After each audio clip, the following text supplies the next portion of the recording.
नमस्कार, मी सावनी ओकाळे, मुक्तांगण English school and junior कॉलेजच्या secondary व हायर सेकंडरी विभागासाठी काउन्सिलर म्हणून काम करत आहे.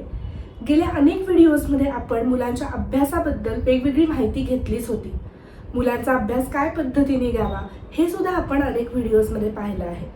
पण ह्या व्हिडिओमध्ये आपण ठराविक विषयांचा अभ्यास काय पद्धतीने घेतल्याने मुलांना परीक्षेत चांगले मार्क्स पडू शकतात हे पाहणार आहोत. परीक्षा जवळ येत असल्यामुळे मुलांचं आणि पालकांचं परीक्षेबद्दलचं अभ्यासाबद्दलचं टेन्शन वाढत चाललं आहे.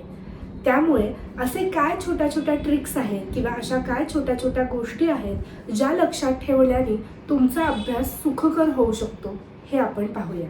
मुलांनी लिहिण्याची जास्तीत जास्त प्रॅक्टिस केली पाहिजे. अनेकदा असं दिसून येतं की मुलं धडेच्या धडे पाठ करतात, पण परीक्षेत जेव्हा एखादा प्रश्न येतो तेव्हा त्यांना त्याचं उत्तर नेमकं कोणत्या शब्दात किती वाक्यात लिहायचंय हेच कळत नाही. याचं मूळ कारण म्हणजे मुलांना लिखाणाची प्रॅक्टिसच नसते. मुलांच्या वह्या अगदी रोजच्या रोज चेक करा, त्या पूर्ण आहेत ना, शाळेत जे काही दिलं जात आहे ते माझं मूल लिहित आहे ना हे अगदी नीट तपासून पहा. म्हणजे परीक्षेची आयत्या वेळेची धावपळ होणार नाही. पालकांनी नीट लक्ष देऊन मुलांचा अभ्यास घेणं अतिशय गरजेचं आहे. अनेकदा असं म्हणलं जातं की माझं मूल आता 9वीत आहे, त्याला माझ्या आधाराची गरज नाही. पण असं नाही. किमान रोजची 30 मिनिटं त्याच्या शेजारी बसून तो जे सोडवतोय ते त्याला कळतंय का? कळत नसेल तर कुठे अडचण येते, अडचण येत असेल तर आपण काय मदत करू शकतो हे मुलाशी बोला, जेणेकरून त्याला हे वाटेल की आपले आईवडील आपल्याकडे लक्ष देत आहेत. मुलांच्या रिव्हिजनवरती जास्तीत जास्त भर द्या आणि रिव्हिजन झाल्यानंतर मुलांना त्या विषयाचे पेपर सोडवायला सांगा.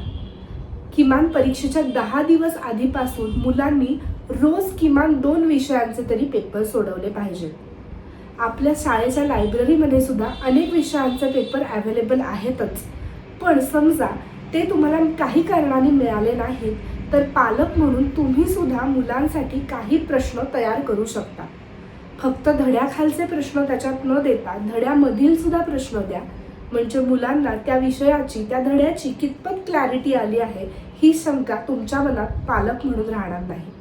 मुलांना धडे पुन्हा पुन्हा मोठ्याने वाचायला सांगा आणि वाचताना महत्त्वाचे शब्द, हिस्ट्रीमधील महत्त्वाची टाईमलाईन या सगळ्या गोष्टी मुलांना अंडरलाईन, हायलाईट करायला सांगा. आणि परीक्षेच्या आधी ही खात्री करा की मुलं हायलाईट केलेल्या गोष्टी, अंडरलाईन केलेल्या गोष्टी या पुन्हा पुन्हा डोळ्याखालनं घालतात. आता ह्या झाल्या अभ्यासाच्या काही जनरल टिप्स. पण आता आपण ठराविक विषयांकडे वळणार आहोत. ठराविक विषयांचा अभ्यास काय पद्धतीने करू शकतो हे आपण आता पाहूयात. सगळ्यात पहिले आपण मुलांच्या लँग्वेजेसबद्दल म्हणजे भाषांबद्दल बोलूयात. सगळ्यात पहिली भाषा म्हणजे इंग्लिश. खरं बघायला गेलं तर इंग्लिश ही आपल्या मुलाची प्रायमरी लँग्वेज आहे, कारण आपलं मूल हे इंग्रजी माध्यमाच्या शाळेमध्ये शिकत आहे. त्यामुळे सगळे विषय हे इंग्रजीमध्येच असणार आहेत. त्यामुळे मुलाच्या फक्त पाठ्यपुस्तकावर भर न देता पाठ्यपुस्तकाबाहेरील पॅरेग्राफसुद्धा मुलांनी वाचले पाहिजेत.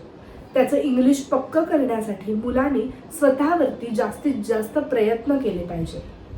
पण आता परीक्षेसाठी काय पद्धतीने इंग्रजीची तयारी करू शकतो? तर धडे जास्तीत जास्त वाचा, धड्याखालचे प्रश्न सोडवा, शब्दांचे सगळे अर्थ आपल्याला समजतायत ना हे पहा. त्याचबरोबरीने पाठ्यपुस्तकाबाहेरचे सुद्धा पॅरेग्राफ्स रोजच्या रोज वाचा आणि त्यावर प्रश्न तयार करून स्वतः सॉल्व्ह करा. त्याचबरोबरीने एसेज म्हणजे निबंधाची प्रॅक्टिससुद्धा मुलांनी जास्तीत जास्त केली पाहिजे. पालक म्हणून तुम्ही त्यांना एक साधा विषय द्या आणि मुलांना त्याच्यावरती फक्त विचार करायला सांगा. प्रत्येक वेळी लिहिण्याची गरज आहे असं नाही.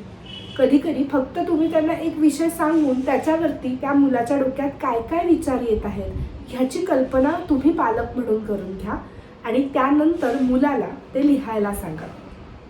कुठल्याही भाषेतला सगळ्यात महत्त्वाचा भाग म्हणजे ग्रामर. आपल्या मुलाचं ग्रामर पक्कं आहे ना, त्याला ग्रामरमध्ये कुठली शंका येत आहे ह्याच्यावरती पालक म्हणून तुम्ही लक्ष द्या आणि ते पक्कं करून घेण्यामध्ये जास्तीत जास्त लक्ष द्या. मराठी, संस्कृत, हिंदी ह्यामध्ये आपल्या मुलाचे ऱ्हस्व, दीर्घ चुकत नाहीत ना हे पहा. संस्कृत किंवा जर्मन ह्या भाषा आपल्या मुलाला नवीन इंट्रोड्यूस झाल्या आहेत, त्याबद्दल आपल्या मुलाच्या मनात काय शंका आहे, काय पद्धतीने आपण त्या सॉल्व्ह करू शकतो ह्याचा जास्तीत जास्त विचार करा. कदाचित जर्मन ही भाषा पालक म्हणून तुमच्यासाठी सुद्धा फॉरेन असू शकते. मग त्यासाठी कोणी एक्सपर्ट असेल तर त्याचा सल्ला घ्यायला काहीच हरकत नाही. पुढला महत्त्वाचा विषय म्हणजे सायन्स. सायन्समध्ये कन्सेप्टची क्लॅरिटी असणं हे अतिशय गरजेचं आहे. त्याचबरोबरीने आपल्या मुलाचे हातचे मार्क कशात असू शकतात, तर मुलाच्या असणाऱ्या डायग्राम्स. त्यामुळे डायग्राम्स लेबल सकट मुलांना नीट करायला सांगा.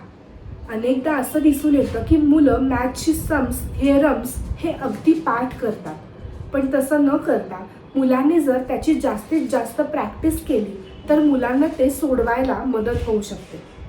म्हणजे अगदी पाटी पेन्सिल घेऊन बसा, एकाच पद्धतीची 5 वेगवेगळी उदाहरणं सॉल्व्ह करा आणि त्याच्यानुसार 6वं उदाहरण तुम्हाला सॉल्व्ह करता येतंय का पहा.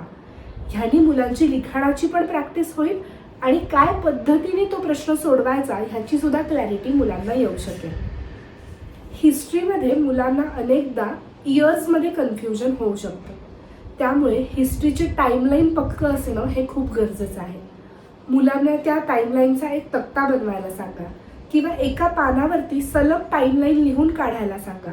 परीक्षेच्या आधी जाताना ती टाईमलाईन त्यांनी वाचून जाणं अतिशय गरजेचं आहे. जिओग्राफीमध्ये मुलांच्या मॅप्सची आणि डायग्रामची जास्तीत जास्त प्रॅक्टिस करून घ्या. अशा पद्धतीने वेगवेगळ्या विषयांचा योग्य पद्धतीने केलेला अभ्यास आपल्या मुलाला चांगले मार्क्स पाडण्यासाठी नक्कीच मदत करू शकतो. अशाच नवीन विषयासह पुढल्या शनिवारी भेटूयात. सर्व मुलांना आणि त्यांच्या पालकांना सुद्धा परीक्षेसाठी ऑल द व्हेरी बेस्ट. धन्यवाद.